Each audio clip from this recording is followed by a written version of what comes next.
안녕하세요. 저는 올해 60을 바라보는 아줌마입니다.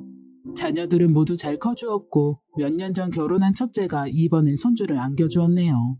이렇게 시간이 흐르고 보니 그 옛날에는 무엇에 그리 집착되어서 끙끙 앓았는지 모르겠어요. 지금은 그렇게 참고 살았던 세월이 후회가 되기도 합니다. 제 나이 20대 초반쯤 저보다 3살 많은 친언니가 얼굴도 모르는 남자에게 시집가는 것을 보았어요. 그래서인지 저도 연애라는 건 생각도 하지 않았던 것 같아요. 그러면서 저도 아버지의 손에 이끌려 가게 된 곳이 저희 동네의 오래된 식당이었어요. 바로 그 식당 사장님의 아들에게 시집을 가게 되었습니다.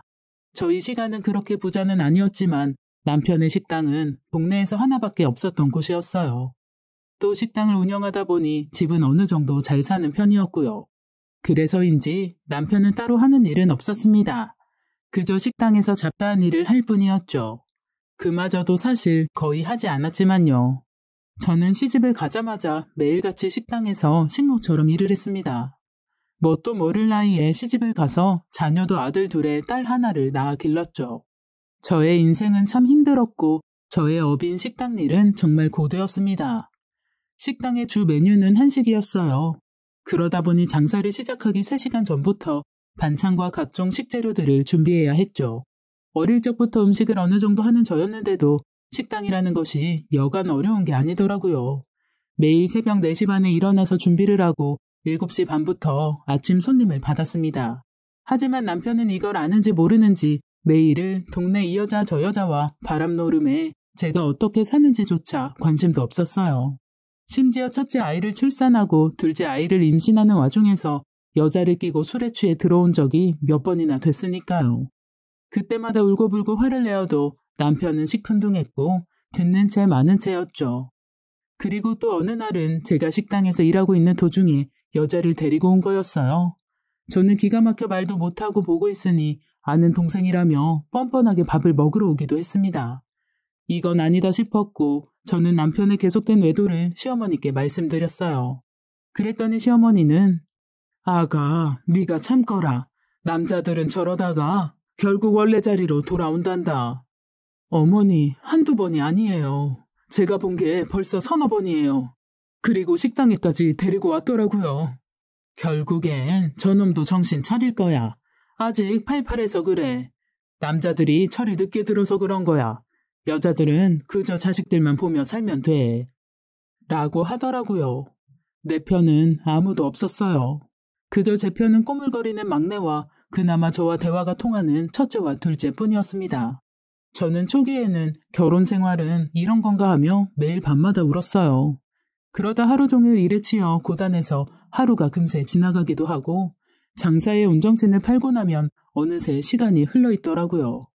아이들이 셋이나 되다 보니까 돌아서면 학교 입학, 돌아서면 졸업이 반복되었죠. 하지만 남편의 바람기는 날이 갈수록 심해졌어요. 그래도 살아야 했기에 그저 아이들과 먹고 살 일만 걱정하며 엄마의 역할을 충실히 해왔습니다. 어느새 식당에 손님은 가득 찼고 옆집을 인수해서 확장도 할 수 있었어요. 그렇게 20년이라는 세월이 지났고 첫째 아이는 대학생이 되었죠. 그때부터 주위에 비슷한 식당들이 들어서기 시작했고 저희 식당의 매출은 점점 줄어들었습니다. 식당이 오래되어 좀 허름했지만 맛으로는 자신 있었으나 손님들은 깨끗하고 새로 지은 곳으로만 몰리더라고요. 기존 단골분과 한번 맛을 보고 가신 손님들은 놓치진 않았지만 새롭게 올라오는 식당들에게 치이는 건 한순간이더라고요. 그렇게 식당의 매출은 점점 떨어졌습니다. 다행히 첫째 아들은 어릴 적부터 엄마가 사는 모습을 봐서 그런지 장학금을 받고 대학에 가서 등록금은 해결되었어요. 하지만 엄마로서 너무 미안했죠. 그래서 아들의 대학생활 시작에 필요한 돈을 생각해서 100만 원을 주려고 미리 빼놓았어요. 그런데 그 돈이 없어진 거예요. 저는 너무 놀라서 도둑이 들었나 하고 찾아보니 남편이 가져간 거였죠. 정말 기가 찼고 내 인생에 한 개도 도움 안 되는 인간이었습니다. 그 당시 한참 조용하다 싶었는데 알고 보니 2집 살림을 하고 있었더라고요. 그 돈은 그 상간녀에게 갖다 준 것이었죠. 안 그래도 장사가 안 되어 환장할 노릇이었는데 돈까지 훔쳐가서 그 짓을 하니 정말 헤어지고 싶었습니다. 첫째도 그 모습을 보고는 제가 속상해할까 싶어 괜찮다며 돈 들어갈 일 없다고 하더라고요. 어떻게 저런 인간한테서 이런 착한 아이가 나왔을까 하며 흐르는 눈물을 억지로 참았습니다. 저는 아무래도 안 되겠다 싶어 그 상간녀 집으로 찾아갔어요. 안녕하세요, 형님. 안녕 못하고요. 내가 왜 그쪽 형님이에요? 남편하고 바람피는 거 맘대로 하고 돈은 돌려주세요. 아들 학비예요. 아, 네. 오빠가 제 생일 선물로 준 돈이고 선물로 다 써버렸어요. 죄송해서 어쩌죠? 형님 식당 있으시니까 그걸로 돈 버시면 되잖아요. 끼리끼리 만난다더니 생각 없는 소리를 해대더라고요. 저도 뭘 바라고 여기까지 온 건지 참 바보 같았죠. 정말 이가 갈리고 분노가 치밀어 올랐지만 똑같은 인간이 되기 싫어서 나와버렸습니다. 가슴에 한이 맺혔고 모든 것이 내 탓만 같았죠. 그리고는 더 이상은 참을 수가 없어서 이 사실을 또 시부모님께 말해버렸습니다. 그런데 별말 없이 들으시고는 제게 30만 원을 주시면서 이번 한 번만 눈 감으라고 남편에게는 따끔하게 말하겠다고 하시는 거였죠. 아, 정말 내 편이 없다는 걸 또 한 번 깨닫는 순간이었어요. 당신들 하나뿐인 자식이 결혼을 했는데도 불구하고 바람이 나서 두 집 살림을 한다는데 저렇게 나오신다는 게 이해가 되지 않았습니다. 그 길로 저는 친정에 갔어요. 부모님께 말씀드렸죠. 하지만 돌아오는 대답은 똑같았어요. 네가 참아라. 식당 장사도 잘 되고 아이들도 잘 크는데 어쩌겠어. 결국 조강지처한테 돌아오는 거야. 그렇다고 뭐 애비 없는 자식으로 키울 셈이야? 도대체 조강지처가 뭔데 하는 생각도 들고 또 몇십 년을 이렇게 살다 보니 그래 좀만 더 참자. 아이들 다 크면 그때 이혼하면 돼. 하며 아이들 때문에 저 스스로를 다독였어요. 그렇게 저는 이 세상 하늘 아래의 가족은 아이들과 저뿐이라는 걸 깨닫게 되었어요. 저와 아이들 먹고 살 길은 오직 식당 일밖에 없다는 생각이 들었습니다. 그렇게 식탁에 앉아서 혼자 눈물을 흘렸고 한 방울씩 떨어지는 눈물을 감정이 메마른 듯 옷소매로 그냥 쓱쓱 닦아버리는 저였죠. 식당의 매출은 계속해서 떨어졌지만 저는 이대로 무너질 수는 없었습니다. 그날부터 밤낮으로 식당을 다시 살리기 위해 연구를 했어요. 사실 한식만 팔던 그저 밥집이었는데 그 중에서도 손님들뿐만 아니라 아이들이 제일 좋아했던 갈비찜을 내세워 저는 맛을 연구하기 시작했죠. 2년 정도 걸려 중독성 있는 마성의 맛을 만들어낼 수 있었습니다. 시어머니의 기존 레시피에다가 저의 맛 연구를 더하여 시작하게 되었어요. 과일과 각종 야채의 비율을 조합하여 특제 소스를 만들어 며칠 동안 숙성 과정을 통해서 새롭게 개발하게 되었던 거였죠. 오시는 손님들마다 극찬을 했고 드시고 나면 무조건 포장까지 이어졌어요. 하지만 매출엔 크게 변화는 없었습니다. 이것도 홍보가 필요했는데 저는 그 부분이 잘 안 되어 그런 것 같았어요. 이 맛을 모르니 사람들이 오지 않는 것 같았거든요. 그걸 고민하고 있었는데 당시 대학생이었던 큰아들이 인터넷으로 저희 식당을 홍보를 해주게 된 것이었어요. 그런 홍보글을 보고 오신 손님들이 또 맛있다는 홍보를 해주시고 인터넷에 순식간에 퍼져버렸죠. 한순간에 전국 팔도 맛집으로 소문이 나버리더라고요. 그렇게 말 그대로 저희 식당이 대박이 난 것이었습니다. 어느 날은 문을 열기 전부터 손님들이 줄을 지어 기다리는가 하면 또 어떤 날은 예약이 다 차서 그날 예약 없이 오신 분들은 받을 수조차 없었죠. 그렇게 식당은 더 이상 가족들끼리만 할 수 없게 되어 직원들이 한 명, 두 명씩 늘어났어요. 어떻게 또 귀신같이 냄새를 맡고는 남편이 뜬금없이 본인이 식당 일을 도와준다고 하는 거예요.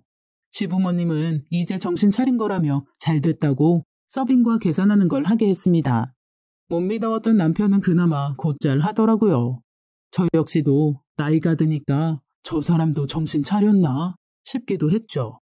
또 그동안 아빠의 빈자리가 없어 보였던 아이들도 막상 아빠가 돌아오니 엄청 좋아했습니다. 막내는 아빠 하면서 졸졸 따라다녔고 첫째만 시큰둥했고 둘째 딸도 표현은 안 하지만 좋아하는 눈치였어요. 그렇게 식당이 안정화가 되었고 한정식이 주 메뉴였지만 제가 개발한 갈비찜의 인기가 단연 1등이었죠. 정말 그때는 저희 가족이 화목해지는 듯 했어요. 식당은 안심해도 될 만큼 어느 정도 안정화가 되어가고 있었습니다.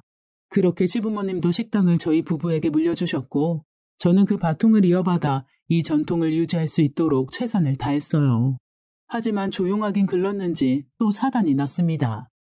남편의 상간녀가 가게로 찾아와 행패를 부리는 거였어요. 형님, 저 아시죠? 우리 오빠 어디 갔어요?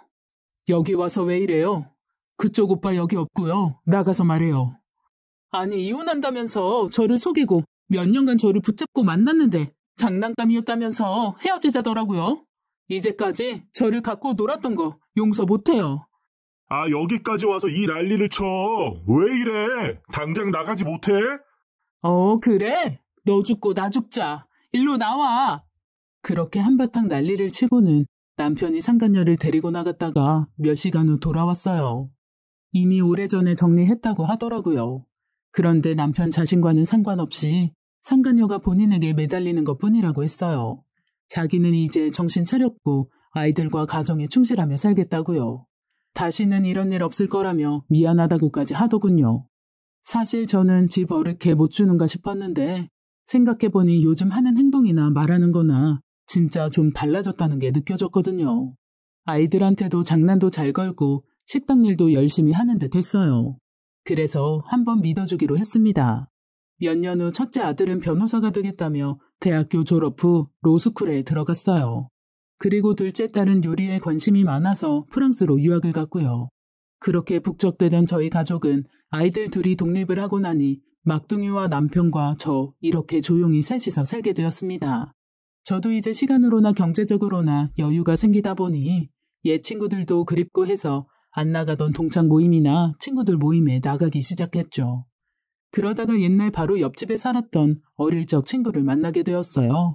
그 친구는 다른 지방으로 시집가서 잘 살고 있다고 들었던 친구였습니다. 그런데 알고 보니 남편이 하던 사업이 망했고 그 길로 사라져서 행방불명이 되었다고 해요. 그렇게 빚쟁이들에게 쫓겨서 고향으로 돌아왔다고 하더라고요. 좀 안타까웠어요. 저도 그 옛날 어릴 때 얼굴도 모르는 남편에게 시집와서 백수건달에 외도를 밥 먹듯이 해서 고생했던 일이 떠오르기도 했고요. 그래서인지 너무 딱하고 도와주고 싶어졌죠. 너 하는 일은 있고? 아니, 이제 찾아봐야지. 먹고 살아야 하니 뭐라도 해야지. 그래? 안 그래도 우리 식당에 사람 구하긴 하는데 네가 괜찮으면 와서 좀 도와줘. 정말? 그렇게만 해준다면 나야 너무 고맙지. 안 그래도 너희 식당 유명하더라. 그렇게 친구는 저희 식당에서 함께 일을 하게 되었어요. 다행히 친구의 덕살 덕분에 식당 사람들과도 친하게 잘 지냈고 정신 차린 남편도 이것저것 잘 알려주면서 식당을 잘 이어나갔습니다. 이보다 더 만족할 순 없었어요. 내 인생도 이렇게 피는구나 했죠. 자식들도 모두 장성해서 하고 싶다는 거 전부 뒷바라지 해줄 수 있었고 기대 없던 남편도 정신 차리고 돌아왔고요. 심지어 고향의 친구도 함께 일을 하니 마음이 편안하고 든든했던 것 같아요. 안녕하세요. 남편이 이제 식당은 잘 돌아가니 그간 고생했으니 좀 쉬면서 취미생활을 가져보라고 권하더라고요. 이 사람이 저에게 이런 말을 한 적이 없는 사람인데 속으로 웬일이야? 좀 고맙네 하며 기대 없는 사람이 이러니 또 조금 감동을 받는 저였죠. 처음에는 거절하다가 막내 아들도 이제는 좀 쉬어야 된다며 응원해주더라고요. 그래서 저는 좋아했던 꽃을 만지는 플로리스트를 배워보기로 했죠. 그렇게 저는 평일에 3시간 정도 강습을 배우러 다녔어요. 정말 신세계였습니다. 이래도 되나 할 정도로 행복했고 저의 개인 취미까지 생길 줄은 상상도 못했던 옛 시절을 떠올리며 웃기도 했고요. 그런데 어느 날부터인가 식당에 가보면 친구가 몇 번이고 카운터를 보고 있는 것이었어요. 저는 서빙도 하면서 계산도 같이 도와주는구나 싶었는데 주인 행세를 하는 듯한 그런 느낌이었죠. 은근히 손님들에게도 무례하게 굴고 다른 직원들에게 지시를 하는 등 점점 나태해져 가는 듯 했어요. 저는 식당을 마치고 친구를 불러서 대화를 시도했습니다. 혜영아, 손님분들께 무조건 왕이라 생각하고 친절하게 부탁해. 그러니까 네가 자꾸 당하는 거야. 지들이 싫으면 먹지 말라고 해. 아무리 그래도 우리 가게에 일부러 오신 손님들인데 그러지 말고 친절하게 해줘. 야, 네가 사장이면 사장이지. 손님이 무례한데 난 왜 예의를 지켜야 돼? 명령이야? 요즘 장사 그렇게 하면 망한다고. 그래, 당신 옛날 방식 좀 그만해. 이제 손님들도 달라. 맛집에 와서 먹고 싶으면 왕노릇하면 안 되지. 우리가 안 팔면 그만이야. 맞아. 여튼 얘는 답답하다니까. 옛날부터 그랬어요. 그래. 당신은 이만 올라가. 여기는 우리가 정리하고 들어갈게. 땀 흘리듯 집으로 올라오긴 했지만 아무리 생각해봐도 이건 아니다 싶어 다시 식당으로 내려가게 되었어요. 식당 간판과 안쪽에 불이 이미 꺼져 있어서 다들 퇴근했구나 하며 돌아서려는데 뒷골이 싸하더라고요. 식당 룸에 불이 켜진 것 같이 희미하게 뭔가가 보였기 때문이었죠. 남편인가 싶어 문을 열고 들어갔더니 아니나 다를까 안쪽 룸에 불빛이 희미하게 보였습니다. 저런 불이 없는데 하며 이상해서 문을 열었는데 저는 못 볼 걸 보고야 말았습니다. 남편과 혜영이의 불륜 현장을 목격하게 된 것이었죠. 밖으로 들키지 않으려고 휴대폰 손전등을 켜놓고 누워서 스킨십을 하고 있더라고요. 저는 소리를 질렀고 둘도 깜짝 놀라서 저를 바라보고 있었어요. 어떻게 내 식당에서 이런 짓거리를 할 수 있는지 억장이 무너졌습니다. 역시나 저 사람은 인간이 아니구나 싶었죠. 오래된 친구의 배신감과 함께 남편의 새살 버릇은 저를 또 죽였습니다. 야, 서혜영, 네가 어떻게 이런 짓을 할 수가 있어?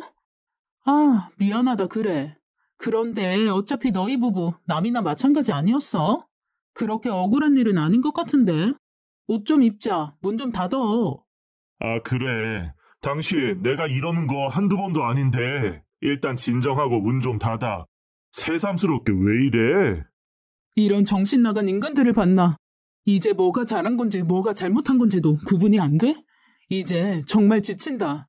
너희들 내가 가만두지 않을 거야. 두고 봐. 그러고는 확 나와버렸고 눈에서는 눈물이 계속해서 흘렀어요. 슬픈 건지 화가 난 건지 저는 또 뭘 기대했던 건지 내 인생이 이렇지 뭐 하며 자책도 했다가 후회도 했다가 하며 그날 밤 혼자서 죽도록 울었습니다. 그런데 방으로 막내가 들어오더라고요. 모든 걸 다 봤다고 했어요. 막내 아들은 친구들과 헤어진 후 식당으로 혼자 들어가는 저의 모습을 보고는 깜짝 놀래켜주려고 조용히 따라갔다가 전부 다 보게 되었던 거죠. 가슴이 찢어졌습니다. 막내는 당시 남편의 인간 이하의 행동은 잘 모르고 있었거든요. 그런 추악한 모습까지 보여주게 되니 이제 더 이상 이 남자와의 인연을 이어갈 필요가 없다는 생각이 들었어요. 어차피 자식들 모두 성인이 되면 이혼하려고 했었는데 정리를 해야겠다 싶었습니다. 다음날 그 정신나간 인간들은 아니나 다를까 또 상식 이하의 행동을 했죠. 그 지경을 다 들켰음에도 불구하고 똑같이 출근해서 저에게 인사를 하더라고요. 이것들이 사람을 얼마나 깔봤으면 이러나 싶었죠. 그 자리에서 저는 당장 나가라고 소리쳤고 이 와중에 남편은 또 그 친구를 감싸더라고요. 너희 둘 그런 행동을 하고도 뻔뻔하게 다시 왔어? 제정신이야? 아, 또 왜 이래? 제발 공가사 좀 구분 좀 하자. 당신은 학원이나 가보지 그래? 여긴 왜 왔어? 나가라는 거야? 여긴 내 일터야. 네가 사장이면 이렇게 갑질해도 된다고 생각해? 나에게도 다른 일자리를 구할 때까지 시간이라도 줘야 되는 거 아니야? 아우, 더럽고 치사해서. 나도 더럽고 치사해서 나갈 거야. 난 뭐 여기 있고 싶어서 있는 줄 알아? 혜영아, 자기가 참어. 저 사람이 뭘 몰라서 그러는 거야. 당신 함부로 잘났다가 노동청에 신고라도 하면 어쩌려고 갑질을 해. 제발 공가사 좀 구분 좀 하자. 아휴. 그래? 이것들이 경찰을 불러서 콩밥을 먹어봐야 정신을 차리나? 당장 나가지 못해? 김진수, 서혜영, 당장 내 눈앞에서 사라져. 저도 속이 텅 비어버리니 이성을 잃고 소리를 지르고 주위에 잡히는 것을 마구 던져버렸어요. 그러자 남편과 친구는 혀끝을 차며 나가버리더라고요. 정말 답답했고 이제는 더 이상 참지 못하겠다 싶었죠. 그 길로 저는 식당 문을 닫고 시댁으로 가서 시부모님께 이혼을 선언했습니다. 시부모님도 사태 파악을 잘 못하시고 저를 혼내시더라고요. 남자들 다 그렇다는 말을 하시면서요. 저는 그간 있었던 이야기를 쭉 말씀드렸고 식당에서 한 짓도 모두 털어놓았죠. 그제야 저에게 사과를 하시며 이혼을 막으시려고 하셨지만 저를 막을 순 없었습니다. 그렇게 저는 아이들을 모두 불러 모았어요. 어느 정도 예상은 했는지 오히려 아이들은 잘했다며 저를 응원해 주더라고요. 그리고 첫째는 진작 했어야 하는 걸 우리들 때문에 참고 이제껏 고생한 거 미안하다며 눈시울을 붉혔습니다. 둘째 딸도 아빠 없는 게 더 낫다며 그간 맘고생했을 저를 안아주었어요. 막둥이도 어릴 적부터 모든 얘기를 첫째에게 다 듣고는 왜 살았냐며 다시는 아빠를 보고 싶지 않다고 했죠. 아이들과 속내를 다 털어놓고 나니 마음이 한결 편안해지면서 후련해짐을 느끼게 되었습니다.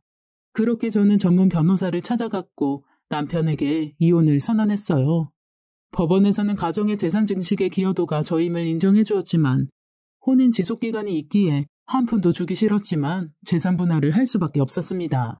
남편은 식당을, 저는 살고 있는 집과 위자료를 받았죠. 그렇게 모든 것이 끝이 났습니다.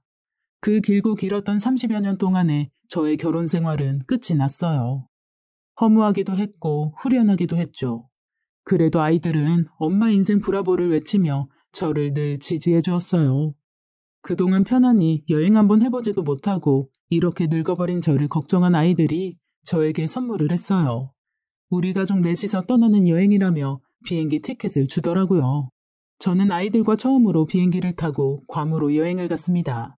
새벽부터 일어나서 타는 비행기도 설렜고 그 안에서 조식이라는 것을 먹고 아이들과 이야기를 하고 꿈만 같았죠. 도착했을 때 괌의 공기는 냄새부터 다르더라고요. 근사한 호텔과 식사, 그리고 텔레비전에서만 보던 수영장. 아이들이 엄마 이것저것 다 하게 해준다면서 일정을 빡빡하게 짜놨습니다. 일정을 소화하는 내내 감동의 눈물이 흘렀지만 아이들이 속상해할까봐 꾹 눌러 참았어요. 그 덕에 저는 매일매일이 호강이었습니다. 마지막 날 아이들과 파티에 나가게 되었는데 세상 이런 곳이 있나 싶을 정도로 재밌었고 즐거웠습니다. 딸아이가 준비한 똑같이 맞춘 우아한 드레스를 입고 아들들은 멋진 턱시도에 와인도 마시고 춤도 추고 시간 가는 줄 모르고 실컷 놀았죠. 그렇게 여행은 아쉬움을 남기고 끝이 났고 일주일 동안 찍은 사진만 몇백 장이 되었어요. 심지어 집으로 돌아오는 동안에도 다 보지 못할 만큼 추억을 많이 만들고 왔죠. 왜 이제까지 이런 걸 못 누리고 살았는지 앞으로는 종종 놀러오자며 아이들과 약속했습니다. 잊지 못할 괌에서의 추억은 제 고단했던 인생에 대해 보상받은 느낌이었죠. 그리고는 저는 이제까지 해온 것이 식당 일이다 보니 다시 또 음식 장사를 하고 싶었는데 둘째가 프랑스 가정식 요리 식당을 함께 하자는 제안을 했어요. 그리고 저의 비밀 레시피인 갈비찜을 메인으로 내세우기로 했고요. 그렇게 준비를 천천히 해가고 있었는데 우연히 동네에서 동창과 만나게 되었어요. 정말 황당한 이야기를 듣게 되었죠. 아이고, 너 잘 살고 있지? 이제 뭐 식당 안 해? 솜씨 아깝다 얘. 안 그래도 둘째랑 식당 하나 하려고 준비 중이야. 너무 좋다. 왜 그렇게 붙잡고 살았나 싶어. 그래서 말인데 너 서혜영 있지? 걔 순전 거짓말쟁이더라. 소름 끼친다 얘. 왜? 무슨 일 있어? 얼마 전에 서혜영 전 남편을 아는 친구를 만났거든. 전 남편이 사업이 망한 게 아니고 그 기집애가 바람을 폈다는 거야. 그래서 전 남편이 이혼하고 쫓아내버렸다지 뭐야. 끼리끼리 만난다더니 너 이혼 잘했어. 그것들 어디 잘 사나 두고 보자. 정말이야? 그런 일이 있었어? 아이고 걔도 어지간하다 얘. 그래. 그래도 얘 신은 있는지 네 전 남편 식당 완전 망하고 있더라. 어? 정말이야? 전혀 몰랐네. 식당의 주방장이 바뀌니까 당연히 맛도 바뀌지. 그리고 서혜영이랑 허구한 날 돈이나 쓰고 다니는데 제대로 돌아가겠어? 식당에는 온통 알바생들만 돌리는가 보더라고. 알아보니 남편은 정말 식당을 말아먹어버렸더라고요. 그렇게 몇십 년을 전통으로 지켜왔던 식당이었는데 계속해서 잘 될 줄로 알고 식당 일은 아예 신경을 끄는 곳이었습니다. 제가 시집가서 하나부터 열까지 제 손이 하나하나 안 간 곳이 없어 그 소식을 들으니 한편으로는 마음이 좀 아프더라고요. 꼭 시집간 자식이 잘 못 살아가는 마음이라고 할까요? 그리고 얼마 후 전 남편에게 전화가 왔어요. 식당이 망해가고 있다면서 갈비찜 비밀 레시피를 알려달라고요. 황당했죠. 이혼할 당시 그렇게 법정에서 잘났다며 뻔뻔하게 소리치던 사람이 이제 와서 이렇게 구걸을 하다니. 전 말했습니다. 여보, 좀 도와줘. 당신 이 정도로 정없는 사람 아니잖아. 식당 아깝지도 않아? 저기요 김진수 씨, 그렇게 좋아하는 말 있잖아요. 공과사 구분하는 거요. 구분 좀 하세요. 나 이제 김진수 씨 여보 아니고요. 식당 옆에 빈상가 있던데 거기 내 이름 걸고 갈비찜 식당 차릴 거니까 앞으로 연락하지 마세요.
후련했습니다.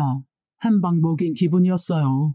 저와 이혼 후 남편의 식당은 제 비밀 레시피가 없으니 당연히 맛이 변했고 남편 상간녀의 식당 운영 개입으로 불친절한 것이 인터넷으로 순식간에 퍼졌다고 해요. 그렇게 사장이 바뀌었다는 소문이 퍼지니까 기존 단골 손님들까지 하나둘 발을 끊어버리게 되었던 거죠. 심지어 남편은 이런 상황에서 바닥이 보일 때까지 눈치채지 못하고 또 다른 젊은 여자들을 만나고 돈을 펑펑 쓰고 돌아다녔다고 했어요. 그걸 또 상간녀 친구에게 들켜서 식당에서 머리를 쥐어뜯고 싸우는 등 아주 난리가 났다고 하네요. 이런 악의 구렁텅이에서 아직까지 제가 있었다면 어땠을까 생각만 해도 끔찍합니다. 진정 이제는 남의 일이라 생각하니 헛웃음이 나기도 하네요. 왜 나이 먹고 저렇게 살까 안타깝기도 하고요. 그렇게 저는 제 머릿속에만 있던 황금 레시피로 준비했던 식당을 차리게 되었어요. 둘째 딸의 감각으로 식당의 인테리어를 하고 저의 레시피로 요리를 했고요. 막둥이가 인터넷에 홍보도 해주고 그야말로 십시일반으로 일이 진행되었습니다. 그렇게 오픈한 가게는 문을 열자마자 문전성시를 이루었어요. 단골 손님들도 제가 하는 가게라는 걸 알자마자 동네에 순식간에 퍼졌죠. 그렇게 다시 저는 갈비찜 여사라는 별명도 얻고 지금은 행복한 나날들을 보내고 있습니다. 안녕하세요.